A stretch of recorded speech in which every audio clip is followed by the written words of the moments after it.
Welcome to Secure Freedom Radio. This is Frank Gaffney, your host and guide for what I think of as an intelligence briefing on the war for the free world. A man I've had the privilege of working with and admiring as he has continued to work in high offices of the United States government over a long period of time, specifically on matters involving non-proliferation, arms control, verification, nuclear deterrence, and the like, is our first guest. He is Ambassador Robert Joseph. He formerly served, among other things, as an Undersecretary of State for Arms Control and International Security under George W. Bush, also as a U.S. Special Envoy for Nuclear Non-Proliferation. He held positions in the Defense Department and the National Security Council and elsewhere. Today, he is a senior scholar at the highly regarded National Institute for Public Policy and always a very welcome guest here. Bob Joseph, good to have you with us. Thanks for joining me. Frank, thank you for the invitation. Well, this might be as much a wake as anything else for a man like yourself who knows a lot about how to keep people from getting the bomb and what it means if they do get it. What do you make of President Obama's claim that that's just what he's done with this, what I call, Obama bomb deal? Well, I think he's done just the opposite. I think this agreement paves the way to a nuclear-armed Iran. I think if you look at the agreement, and let me tell you, it's a tough read. But if you do read it, I think you'll discover that there are major gaps, major ambiguities, and concession after concession on just about every key point. And when you say concessions, of course, that means concessions on our part, not on the part of the Iranians. It certainly does. The Iranians get everything that they wanted. And if you look at our initial objectives and stated goals, we get none of it. The agreement doesn't deny Iran a nuclear weapons capability. The agreement that once the constraints expires will not prevent Iran from building a nuclear weapon in a very short period of time. And, oh, by the way, mounting it on a ballistic missile, including ballistic missiles with the ability to strike the United States. The agreement, in my view, doesn't even extend the breakout time in any meaningful way. I think fundamentally the agreement is non-verifiable. The provisions from the so-called additional protocol, which the administration has made so much of, are actually weakened in this agreement. One key example of that is in terms of on-site inspections. Under the additional protocol, normally there's a 24-hour period in which the inspected country has to open its gates. Under this agreement, it's at least 24 days. But more likely, given all of the other factors that are going to come into play, it could go on for months, particularly if it goes into the Security Council. And I think also one has to look at the signing bonus that Iran is going to get of up to $140, $150 billion, and think about where that money is going to go. It's going to go to sponsor terrorism. It's going to go for more arms, including missiles. It's going to go into their nuclear program.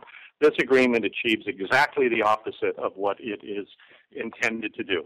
You know, I was talking with Congressman Peter Roskam on this show earlier in the week, Bob, and one of the points that he made, and he's the chairman of the Oversight Subcommittee of the House Ways and Means Committee, a man who knows something about finance and statistics bearing on it. He made the calculation that the Iranian economy being much smaller than ours, of course, if you were to try to assess the size of the windfall that this $140, $150 billion represents for the Iranians by transposing a equivalent amount to the United States with its, as I say, much, much larger GDP, it would be $8 trillion, which I think really brings home the magnitude of what we're doing here in terms of, as you say, walking around money for a lot of very nefarious activities.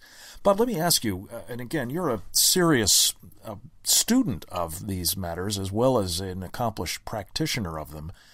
You saw the president's press conference. You saw how he has represented what's been done here, notably, but not exclusively, with respect to verification, also with respect to shutting off the pathways, all the pathways to a bomb. buying time and rather harshly criticizing those who, like you and I, for that matter, who are opponents of this deal. What did you make of the president's comments and claims? Well, Frank, I think, I have long thought that the administration's pronouncements on this negotiation have been, spin over substance. But I tell you, I've come to the conclusion, and this was not easy to do, but I think it's very telling. I've come to the conclusion that it is the White House who's more likely to distort the status of the negotiations and the outcome of the negotiations, much more so than the Iranians. And I think in part that is because the Iranians have stuck to their red lines in terms of not including ballistic missiles, insisting on enrichment, all of the key elements, also in the verification area. Whereas we've compromised, and we've just made a compromise would be a generous term. We have conceded on all of these issues. So the administration and the president in particular is left with this twisted, convoluted, disingenuous logic. And lies, if I may say so. to put a fine point on it. Yes, as ever, but let's call a spade here. Hey, we're going to run out of time very quickly, Bob. I just want to hit a couple of other things. You've done a marvelous job of sort of indicting what's going on here, but there are two other things in particular that I'd like to get your thoughts on. One is that we are seeing, as part of this deal, an infusion of international help to enhance the Iranian nuclear program, and also, it appears, to protect it.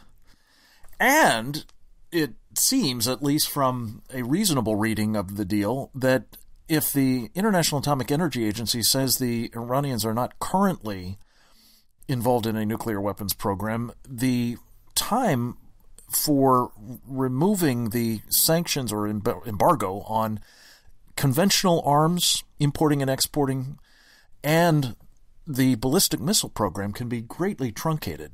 Would you comment on those two things specifically? Sure. I think that what is going on in the Security Council, and I think you'll see this unfolding as early as Monday morning, is a clear and outrageous circumvention of our constitutional procedures. This is something that's encouraged by and engineered by the White House in order to overcome any resistance in our legislative branch in Congress. It is an outrageous violation of the procedures that were established in our Constitution and that every other president has respected. What this is designed to do is make Congress the fall guy for not moving forward with the implementation of this debacle, of this historic debacle that they call a non-proliferation agreement. In terms of the arms embargo and lifting the embargo on ballistic missile activities, well, I think those were clear concessions, and they will lead to the strengthening not of the moderates that the administration talks about, but of the Quds Force and the most radical elements within this abhorrent regime in Tehran, who are apparently given a get-out-of-jail-free card by name in some cases in one of the annexes to this agreement. Bob, this is really such a travesty, and I think that the clarity with which you are critiquing it and your authority in doing so, as I say, a man who has come by hard work to have a very, very well-deserved reputation for leadership in this field, is incredibly important. I appreciate you spending a few minutes to talk with us about it today, and we look forward to working with you in the days that come when Congress hopefully will do its job in rejecting this deal, at least for the United States.